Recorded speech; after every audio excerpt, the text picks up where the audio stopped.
Lawmakers on Capitol Hill were swift to react to Hamas's attack on Israel, condemning the aggression that has killed hundreds. Some Republicans are blaming Biden administration policies for the attacks, but right now Congress's hands are tied from getting involved. Capitol Hill correspondent Erik Rosales joins us now with more. Erik.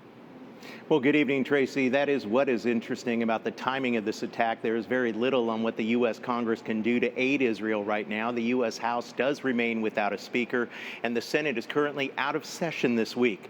However, Majority Leader Chuck Schumer was leading a group of lawmakers on a trip to China, and he immediately condemned the attacks.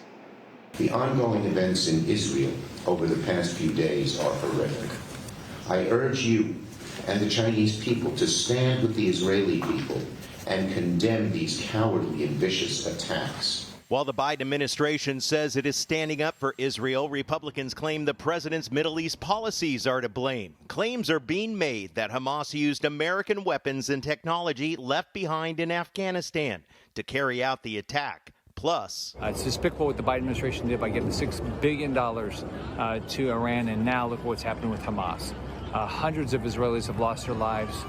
We have Israelis that are captured. We have Israelis that have been just treated horribly.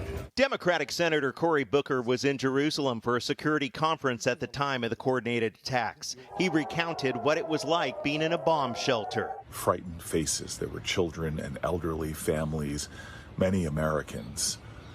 There was a sense of fear and worry, and a knowledge to many of us that there were horrific things going on around the country at that time. Senator Booker is now back on U.S. soil. The chairman of the House Foreign Affairs Committee, Congressman Michael McCaul, says it's going to be a long war and doesn't want it to escalate. And I've seen indications that the Taliban wants to come to liberate Jerusalem, in their words, to fight the Zionists. It's very concerning. And, Hezbollah to the north, they have 100,000 rockets in Lebanon. Congressman McCaul says that he and others have been working on a resolution condemning the attacks on Israel and intends to push it to the House floor for unanimous consent, whether or not there's a speaker in place.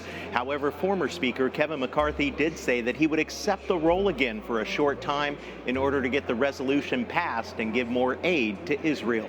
At the Capitol, Erik Rosales, EWTN News Nightly.